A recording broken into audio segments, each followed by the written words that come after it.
사복음서를 보면 예수님의 탄생에서부터 죽음과 부활에까지 기록이 되어져 있습니다. 그런데 그 분량들을 보면 예수님의 그 탄생과 그다음에 그 죽음, 부활, 승천, 그 부분은 간단하게 기록이 되어 있습니다. 그런데 상당히 많은 분량은 예수님의 예루살렘 입성과 그리고 십자가의 죽음으로 향하는 그 길을 말해주고 있습니다. 그래서 약 한 3분의 1, 복음서마다 조금 차이는 있습니다만 상당한 분량을 이렇게 예수님의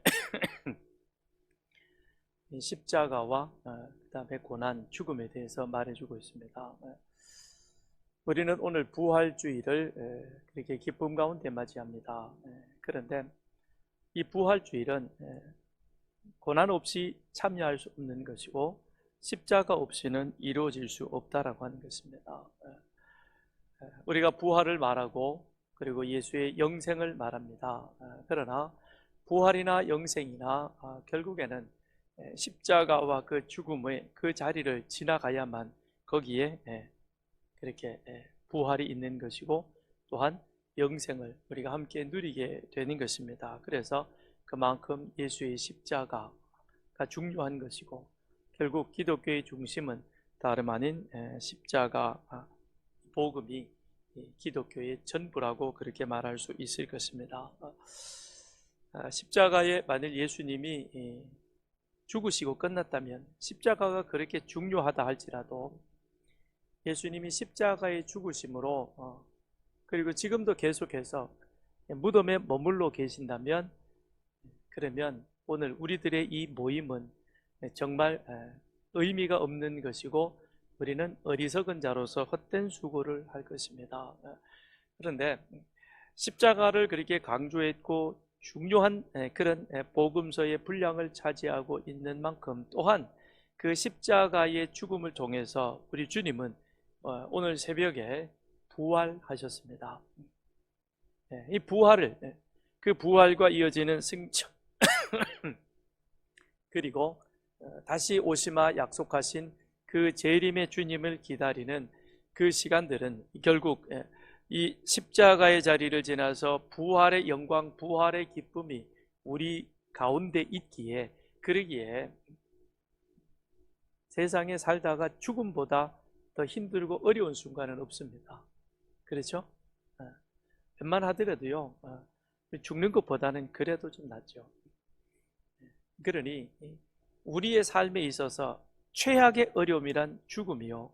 그런데 그 죽음 그것을 뛰어넘는 것이 부활이라면 그래서 우리가 부활을 통해서 영원한 생명을 가지고 있다면 그렇다면 우리 앞에 있는 그런 어떤 여러 가지 크고 작은 문제들은 그리 문제가 되어지지 않을 것입니다. 예수님은 십자가에 돌아가셨습니다. 그런데 오늘 본문을 보면 제3일이 되던 때에 그 예수님이 장사 지낸 무덤을 찾아간 여인들이 있습니다. 그래서 오늘 1절을 보면 안식일이 다 지나고 안식 후 첫날이 되려는 새벽, 바로 지금 이 날을 말하는 것이죠. 안식일은 금요일 저녁부터 토요일 저녁까지요. 그리고 안식일이 지난 그 안식 후 그 다음 첫날이니까 바로 주일이 되는 것입니다. 그래서 그 주일 새벽에 마리아와 막달라 마리아와 다른 마리아가 그래서 최소한 2명 이상의 여인들이 예수님의 무덤을 찾아갔습니다. 찾아간 이유는 예수님의 시신에 향유를 바르기 위해서입니다. 그러니까 이렇게 생각하시면 쉬울 것입니다. 우리 한국의 장례 예법 가운데 입관을 하고 그 다음에 장례를 지내죠.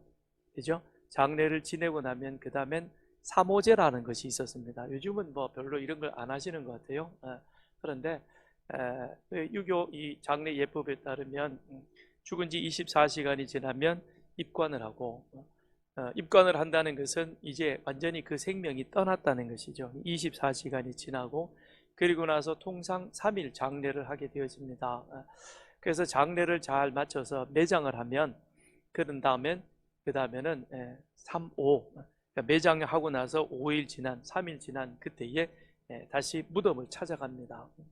옛날에는 매장을 했기에 잔디 때를 입혔는데 때가 잘 자랐는지 그 다음에 무덤이 그날은 경황이 없어서 상주들이 장례 지내고 그 다음에 조객들하고 인사하고 집으로 돌아갔지요. 그리고는 이제 지친 몸을 조금 추스리고 그리고 다시 와서 자 우리 부모님이나 또는 우리 조상들이 그 무덤을 잘 모셨는지를 확인하기 위해서 오는 그 절차가 우리나라에 사모제라는 것이 있었죠. 그것처럼 지금 이 마리아와 막달라 마리아가 무덤을 찾아간 것은 예수님이 부활하셨을 것이다라는 기대감을 가지고 간 것이 아니라 예수님이 그 돌 무덤 속에 누이셨는데 그런데 그 돌 무덤을 이제 대제사장 예수를 십자가에 못 박았던 그 사람들이 예수님이 하셨던 말씀이 걱정이 되는 거죠.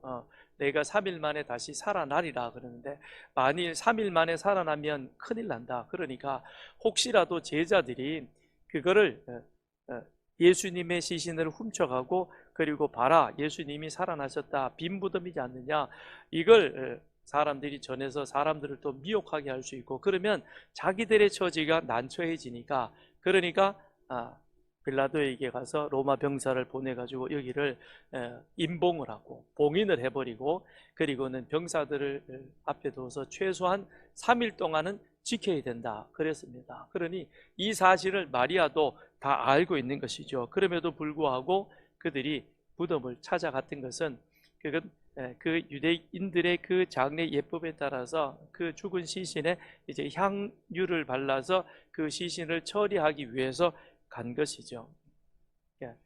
부활의 소망을 가지고 간 것은 아니었던 것입니다. 그런데 가면서 걱정이 되지요. 새벽이죠. 해가 뜰 무렵.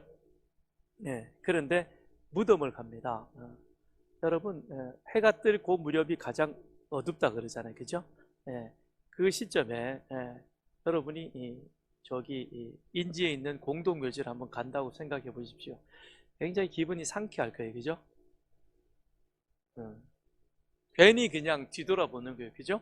가다가도 괜히 뒤돌아보고 두리번거리고 이 여인들도 그랬을 거예요. 그리고 자 그냥 일반적인 그 장례라면 그런데 우리가 솔직히 고백하지만 부모님의 그 묘라 할지라도 나 혼자 그것도 아주 이렇게 밤에서 아침으로 가는 이제 막 동이 틀 무렵인 가장 어두운 그 시점에 거기를 아무도 인기척이 없는 곳으로 간다는 것은 싹 그렇게 기분이 좋진 않아요. 그죠?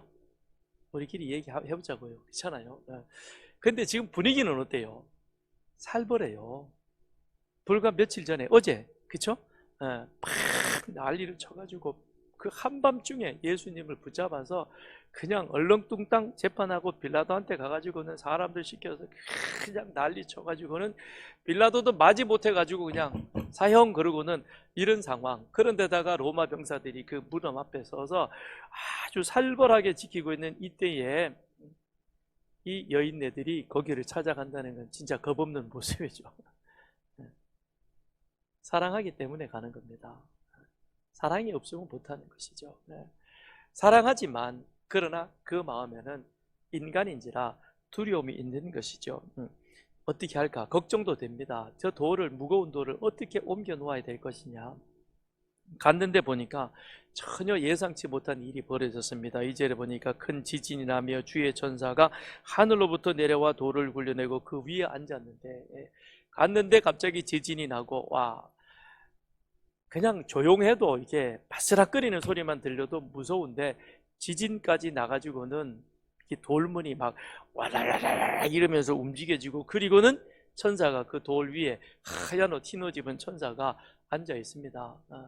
기겁하겠죠, 그죠? 안 그러겠어요? 이 기겁할 일인 것입니다. 그런데 그 천사가 그 다음엔 여인들에게 말을 합니다. 자, 5절을 보십시다. 천사가 여자들에게 말하여 이르되 너희는 무서워하지 말라. 십자가에 못 박히신 예수를 너희가 찾는 줄을 내가 아노라. 그럽니다. 왜 무덤에 왔는지를 안다는 것이죠. 그런데 너희가 찾는 그 예수는 이 무덤 속에 죽은 자로 있는 것이 아니라 그는 다시 살아나셨다는 것입니다. 너희가 예수를 찾아온 것은 아는데, 너희가 예수를 찾아왔을 때, 그런데 부활의 소망을 가지고 온 것이 아니라 너희들의 그 관습에 따라서 그 사후에 이런 시신 처리하기 위해서 그렇게 찾아왔지만, 그런데 이제 잘 보아라. 여기는 너희가 찾는 예수는 이제 그가 말씀하신 대로 다시 살아나셨다라고 그렇게 말씀하고 있는 것입니다. 그러면서 6절, 7절을 계속해서 보면 그가 여기 계시지 않고 그가 말씀하신 대로 살아나셨느니라. 와서 그가 누우셨던 곳을 보라. 또 빨리 가서 그의 제자들에게 이르되 그가 죽은 자 가운데서 살아나셨고 너희보다 먼저 갈릴리로 가시나니 거기서 너희가 배우리라 하라. 보라, 내가 너희에게 일렀느니라 하거늘. 이렇게 천사가 지금 여인들에게 말씀해 주고 있습니다. 먼저 천사는 이 마리아와 그 여인들에게 무엇을 말합니까? 예수님이 살아나셨다는 것입니다. 그러면서 첫째는 무서워하지 말라라고 말하는 것이죠. 무서워하지 말라. 천사가 그들이 지금 가지고 있는 그런 어떤 심정들, 이 상황들을, 감정을 너무 잘 아는 것이죠. 얼마나 두렵고 떨리겠느냐. 그러나 무서워하지 말라는 것입니다. 무서워하지 말라. 그리고 십자가에 못 박히신 예수를 너희가 찾는 줄 내가 안다라고 말합니다. 마리아의 심정을 안다는 것이죠. 그 마리아의 심정은 무엇입니까? 이 어둠 속에서도 어둠을 뚫고 여기까지 온 것은 다름 아닌 너희가 바로 예수를 사랑하기 때문에 그 앞에 보면 예수님께서 마침내 십자가에 못 박히시고 죽으셨습니다. 그리고 아리마대 사람 요셉이 예수님의 시신을 구하여서 그리하여 그것을 자기 무덤에 그렇게 안장했습니다. 무덤의 돌문이 닫혀지고 난 이후에도 이 여인들은 무덤을 떠나지 아니하고 무덤을 바라보고 있었습니다. 이유는 사랑하기 때문에 그렇죠. 사랑하기 때문에 비록 내 주인 되시는 예수님이 무덤 속에 갇히셔서 죽으셨지만 그러나 그 자리를 쉽게 떠날 수 없다는 것입니다. 쉽게 떠날 수 없다. 이 안에는 무엇이 있느냐? 예수님에 대한 그 사랑이 있다라고 하는 것이죠. 그 사랑이 우리로 하여금 모든 염려와 두려움과 그리고 그 모든 근심을 몰아내고 또한 우리로 하여금 그것을 진정으로 이기는 승리자가 될 줄 믿습니다. 우리가 세상을 이기는 것은 예수를 믿는 믿음인데 그 믿음의 근저에는 무엇이 있느냐? 예수님이 나를 사랑하듯 나 또한 예수님을 사랑하는 것이고 그 사랑하는 그 사랑의 힘이 내 앞에 이런저런 여러 가지 크고 작은 문제가 있을지라도 그 문제에 우리가 휩쓸려서 떠내려가는 자가 아니라 그것을 박차고 일어날 수 있는 그런 힘이 되는 것이죠. 그래서 사랑 안에 두려움이 없고 온전한 사랑이 그 두려움을 이긴다라고 성경은 말씀하고 있습니다. 그러면서 정말 너희들이 예수님을 사랑하셔 그래서 너희의 관습대로 찾아왔지만 그러나 그가 말씀하시던 대로 살아나셨다. 예수님이 부활하셨다는 것입니다. 그러면서 뭐라고 얘기했냐면 여기 그가 누우셨던 곳을 보라 라고 말합니다. 6절에 가서 그가 누우셨던 것을 보라라고 말하죠. 그 얘기는 무슨 얘기입니까? 예수님이 당신이 말씀하신 대로 살아나셨다라고 하는 것을 이 천사가 확인시켜 주는 것이죠. 예수님이 부활하셨다는 것이 첫째는 그가 누우셨던 무덤이 빈 무덤이라는 것이죠. 그런데 그 빈 무덤은 예수 제자들이나 다른 사람이 예수의 시신을 도둑질해 가서 그 자리가 빈 것이 아니라 하나님께서 약속하셨던 그리고 그 약속하신 말씀을 믿고 예수님께서 제자들에게 사람들에게 내가 3일 만에 다시 살아나리라 그렇게 말씀하셨고, 그 말씀하신 대로 이제 우리 주님께서는 살아나신 것입니다. 그리고 그걸 천사가 여인들에게 증거로 보여주시는 것이죠. 그 누우셨던 것을 보라 라고 말씀하고 있습니다. 너희 두 눈으로 똑똑하게 예수가 누이셨던 바로 이 자리, 그 자리에 예수가 없다는 것은 그가 하셨던 말씀대로 다시 살아나셨다는 증거라는 것입니다. 그래서 우리가 주목해야 할 말씀이 그가 말씀하신 대로 살아나셨느니라 라는 것입니다. 예수님은 한두 번 말씀하신 것이 아니라 공개적으로 3번 말씀하셨고, 또 비공식적으로도 여러 번 말씀을 하셨습니다. 그래서 당신이 예고하신 대로 우리 주님은 부활하셨습니다.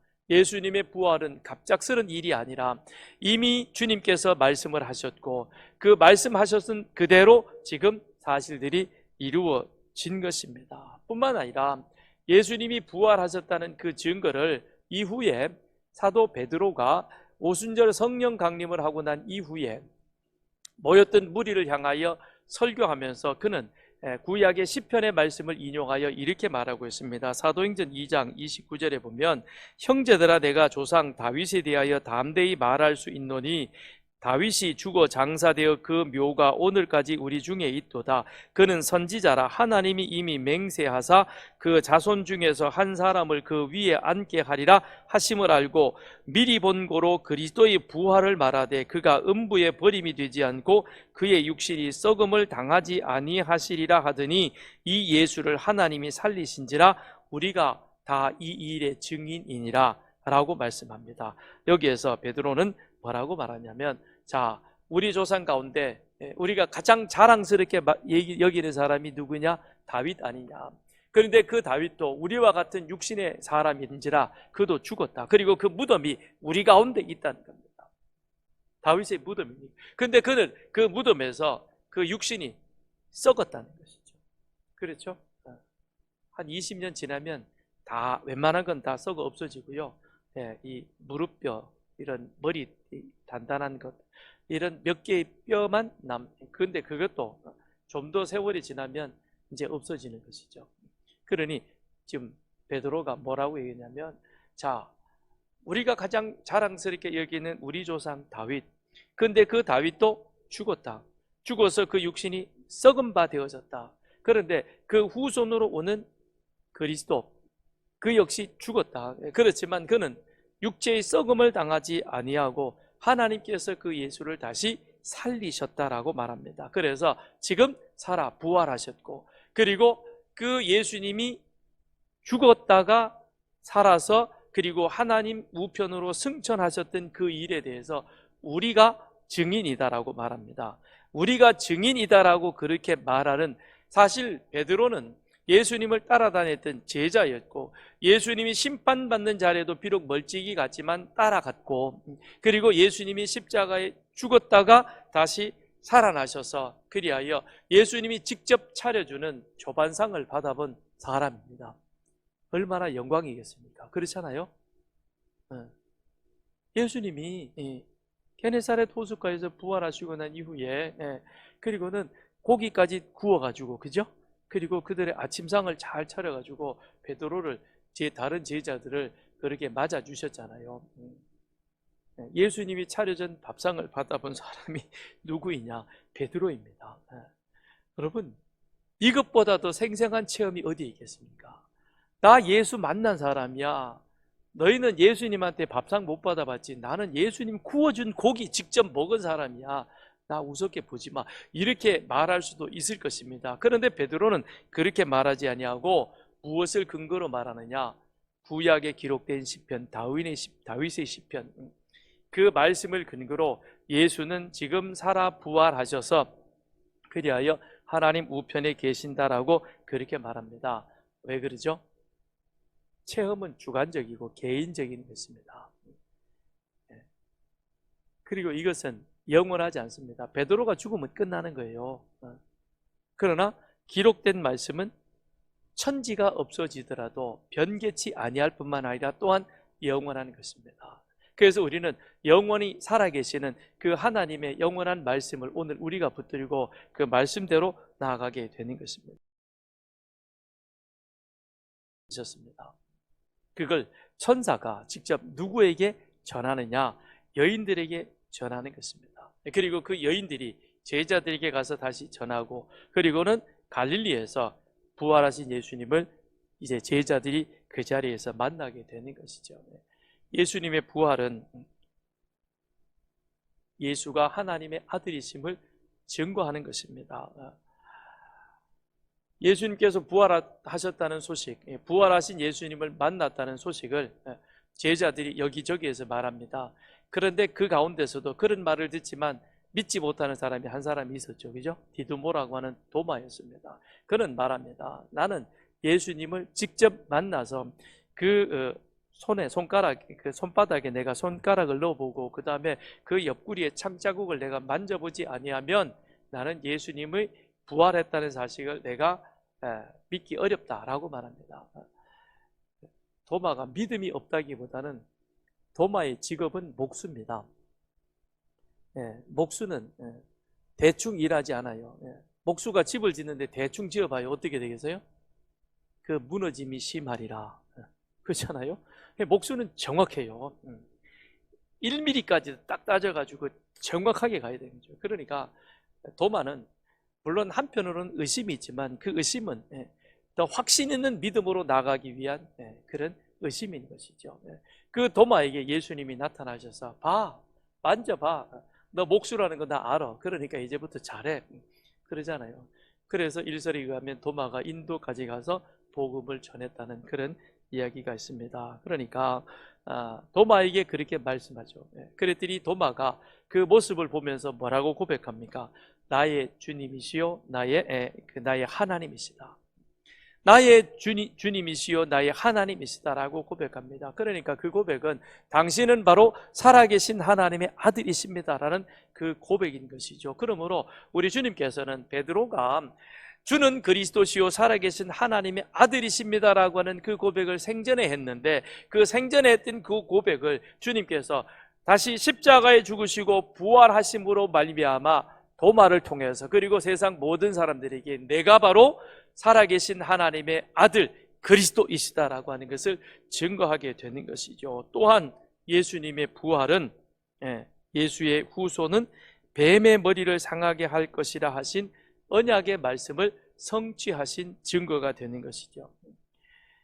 창세기 3장에 보면 하나님께서 1장 2장에 에덴 동산을 만드시고 하나님 닮은 형상에 띈 아담과 하와를 거기에 두고 사시게 하십니다. 그러면서 약속하셨던 것이 동산 중앙에 있는 선악을 알게 하는 나무 열매는 먹지 말라 그랬습니다. 그런데 이 두 사람이 뱀의 유혹을 받아서 그 열매를 따먹었습니다. 하나님의 법을 어겼습니다. 그러니까 이제 그들은 하나님의 명령대로 죽습니다. 그런데 그 죽는 것이 에덴 동산에서 쫓겨나는 것이요 하나님과의 관계가 단절되는 것입니다. 그런데 하나님께서는 그들을 죽는다라고, 그 죽음이 그들에게 이제는 실행되어졌고, 그리고 하나님과의 관계가 깨어져서 그들을 에덴 동산에서 내어 쫓으시지만 그 긍휼의 하나님께서는 그들에게 은혜를 베풀어 주셔서 그들에게 구원자를 보내실 것을 약속하십니다. 그게 바로 창세기 3장 15절인 것이죠. 그러면서 뱀과 여자의 후손은 원수가 될 것이다. 그래서 원수가 되어서 서로 싸우게 될 터인데, 뱀은 여자의 후손의 발꿈치를 상하게 할 것이다. 그러나 여자의 후손은 뱀의 머리를 상하게 할 것이다 라고 하나님께서 창세기 3장 15절에 구원자를 보내실 것에 대해서 약속을 해 주셨습니다. 사탄은 예수를 십자가에 죽였습니다. 그렇게 하면 하나님의 구원이, 구속사가 이루어지지 않을 것이라 생각을 했던 것이죠. 그것은 바로 창세기 3장 15절 원복음이라고 말하는 뱀의 후손이 여자의 후손의 발꿈치를 상하게 할 것이다 라는 그 말이 거기에서 이루어지게 되는 것입니다. 그런데 하나님은 그 약속에서 하나를 더 하셨습니다. 무엇입니까? 여자의 후손은 뱀의 머리를 상하게 할 것이다 라고 하셨습니다. 그러므로 주님께서 3일 만에 다시 죽음 가운데 살아나셔서 그리하여 영원히 사탄과 죽음의 권세를 멸하셨던 것입니다. 하나님의 약속은 반드시 이루어지십니다. 창세기 3장 15절에 하셨던 그 약속의 말씀에 따라 하나님은 계속해서 우리 인간 구원을 위한 구속의 역사를 지금까지 이루어 오셨고, 마침내 그것이 여자의 후손인 예수를 통해서 십자가에 성취되어지고, 십자가에 다시금 살아 부활하심으로 말미암아 그 다음 그 부활은 우리에게 있어서 약속의 보증이 되는 것이죠. 예수 부활이 내 부활이라고 말하는 것은 예수 그리스도께서 죽어서 잠자는 자들의 첫 열매가 되신 부활하심 같이 우리 또한 예수 안에 있음으로 말미암아 예수를 따라 우리도 함께 부활하게 되는 것입니다. 그래서 바울은 고린도전서 15장에서 그러나 이제 그리스도께서 죽은 자 가운데서 다시 살아나사 잠자는 자들의 첫 열매가 되셨다 그랬습니다. 잠자는 자들의 첫 열매가 되었다. 그래서 예수를 믿으면 한 번 죽습니다. 한 번 죽는 것은 정해진 것이기 때문에 우리는 아담의 후손으로 죄 가운데 태어났기 때문에 그 죄로 인하여 죄의 삭은 사망이라, 그래서 누구나 죽습니다. 죽음을 두려워하지 마십시오. 죽음을 이제는 즐기시길 바랍니다. 왜요? 왜 즐겨요? 이렇게 얘기했는데 부활이 있으니까. 그렇잖아요. 우린 죽음으로 사라지는 존재가 아니라 죽음을 넘어서서 부활로 가는데 죽음을 두려워할 이유가 없죠. 그죠? 죽음아 물러섰거라, 예수 생명이 나간다 그러고는 당당하게 나가야죠. 그렇잖아요. 그리스도께서 첫 열매가 돼. 그러니까 누구든지 그리스도 안에 있으면, 예수 그리스도를 믿음으로 말미암아 거듭나면, 한 번 태어난 육신이 예수로 인하여 다시 거듭나게 되면 죄의 몸인 우리는 한 번 죽지만, 그러나 그 다음엔 다시 생명의 부활로 나가게 되는 겁니다. 그래서 영원한 생명을 누리는 자가 되는 것이죠. 그러니 사도 바울이나 베드로나 이런 믿음의 선배들이 순교를 두려워하지 아니하고 당당하게 그 로마 대제국과 맞서서 그 안에서 순교를 받았던 것도 예수가 우리의 부활의 첫 열매가 되셨다는 믿음의 확신이 그들로 하여금 어디로까지 나가게 만드느냐. 너 황제, 지금 나를 세상 권력 가지고 죽이고 협박하는데 그래봐야 너는 영원한 사망의 형벌로 갈 것이요, 나는 생명의 부활로 간다. 너하고 나하고는 급이 다르다. 그래서 당당하게 믿음으로 순교의 자리를 맞이하게 되는 것이죠. 그래서 우리 주님의 부활은 곧 우리에게 생명의 길을 열어놓으신 겁니다. 무덤의 문이 돌문이 열림같이 우리 주님께서 내가 곧 길이요 진리요 생명이다. 그런데 그 생명은 어느 생명입니까? 영원한 생명으로 가는 길인 것입니다. 그러므로 주 예수를 믿으라. 그리하면 너와 내 집이 구원을 얻으리라. 다른 곳에는 영생이 없습니다. 다른 곳에는 구원이 없습니다. 오직 예수만이. 믿으십니까? 믿으시면 아멘. 믿으시면 아멘. 여기서 아멘을 해야 돼요. 복 받으시길 축원합니다. 아멘 이게 아니고, 우리가 믿음대로 살면 하나님이 축복은 그냥 주시는 거예요. 축복을 따라가는 게 아니라 내가 축복의 그릇이 되는 것이죠.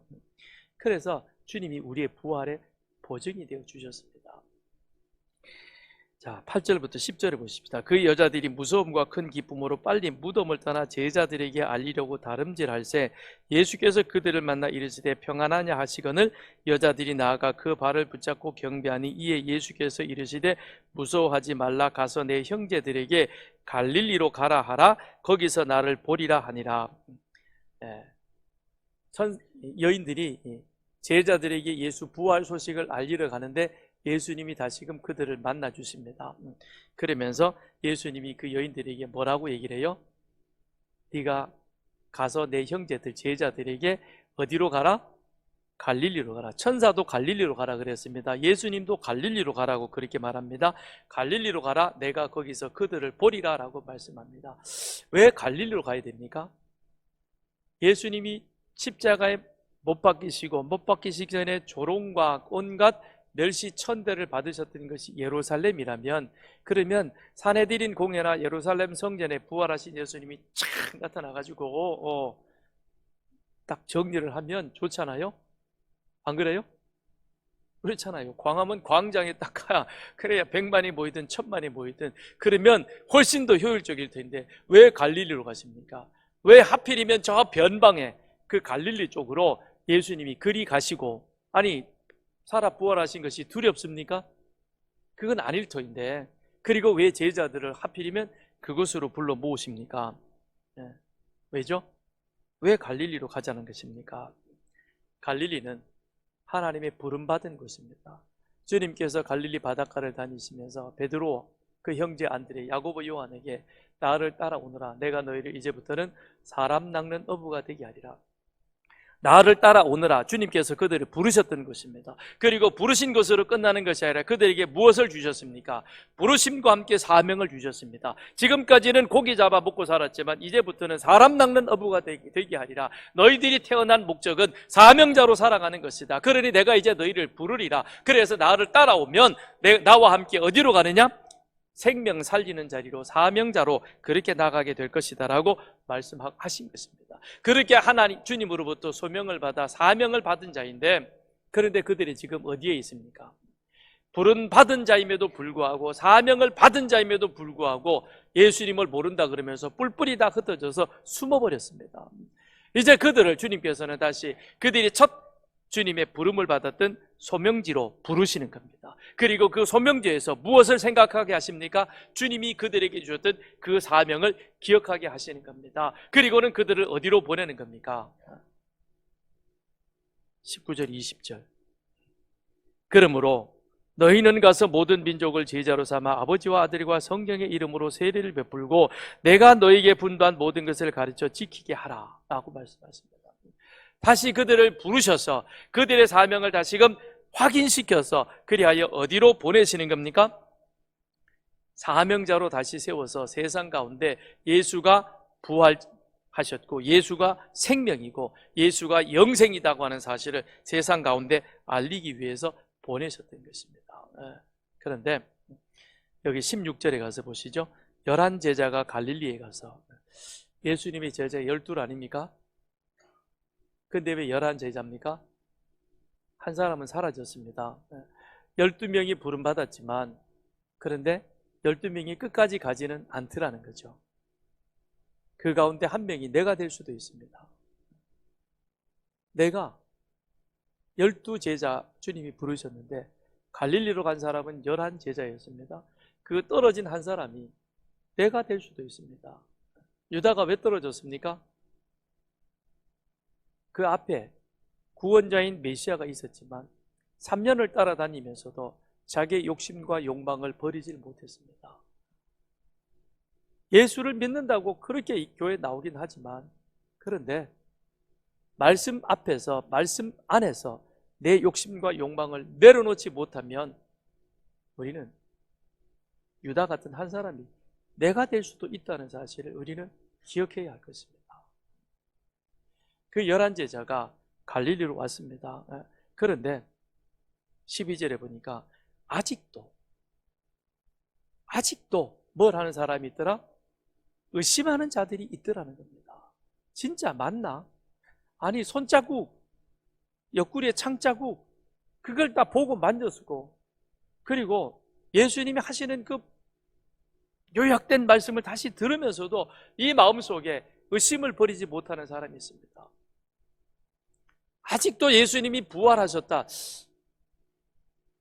못 믿으십니까? 의심할 수 있어요. 예수님과 함께 다녔던 11명의 제자들 가운데서도 예수님이 부활하신 것이 믿어지기도 하다가 안 믿어지기도 하고 그랬어요. 그죠? 그런데 우리는 예수님을 보지도 못하고, 그리고 지금 믿느라고 애를 씁니다. 참 여러분 애쓰십니다. 그죠? 이걸 믿어야 될 텐데 안 믿어지니까 믿으려고 막, 그래서 마음에 의심이 생길 수도 있습니다. 그 사실을 주님은 아십니다. 아시지만 주님은 뭐라고 말씀하십니까? 19절 20절. 가라. 어디로요? 세상으로 가라는 겁니다. 의심을 이길 수 있는 길은 무엇이냐?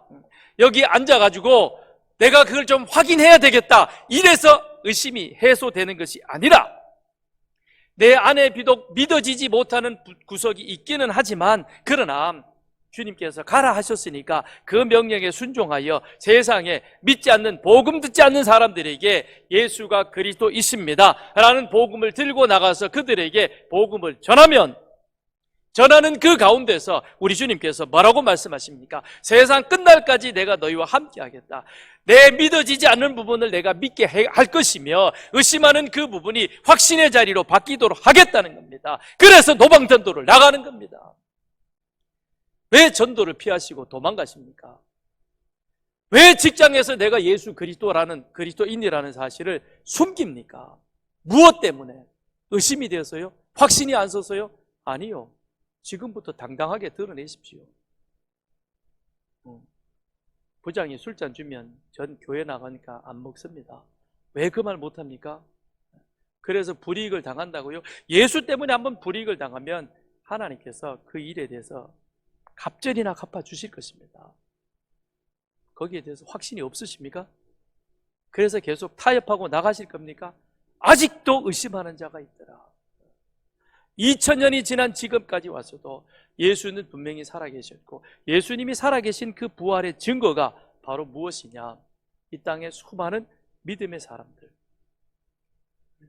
예수 때문에 이 땅에 와서 복음을 전해줬던 언더우드와 아펜젤라 선교사님을 비롯한 수많은 선교사님들, 그들이 예수가 그리스도시요 그는 살아 부활하셔서 지금 하나님 우편에 계신다는 산 증거인 것입니다. 그 사실을 이제 우리도 전해야 할 것입니다. 그것을 전할 때에 주님이 나와 함께 하신다는 확신을 갖게 되는 것이고, 그 확신은 우리의 의심을 넘어서 이제는 우리로 하여금 사명자로 살아가게 될 것입니다. 주님은 말씀하십니다. 내가 세상 끝날까지 너희와 항상 함께 있으리라. 내 옆에 계신, 지금 살아 부활하신 그 주님이 여러분 옆에 계십니다. 여러분과 함께 같이 예배를 드리고 계십니다. 우리의 예배를 받으십니다. 그리고 지금 우리를 만나 주시기를 원하십니다. 그렇습니다. 주님, 제가 이제 주님 만나길 원합니다. 주님과 함께 가겠습니다. 저도 이제는 세상으로 나가서 열심히 내가 구원받은 하나님의 백성됨을 세상 가운데 알리고 전하고, 그리고 그리스도의 명령대로 살겠습니다. 그렇게 살아감으로 말미암아 살아 부활하신 그 예수님이 나와 함께 하신다는 그 확신을, 그리고 그 표징을 내가 내 삶 속에서 느끼면서 나아가겠습니다. 그렇게 나가는, 그래서 부활을 살아가는 여러분과 저가 되기를 바랍니다.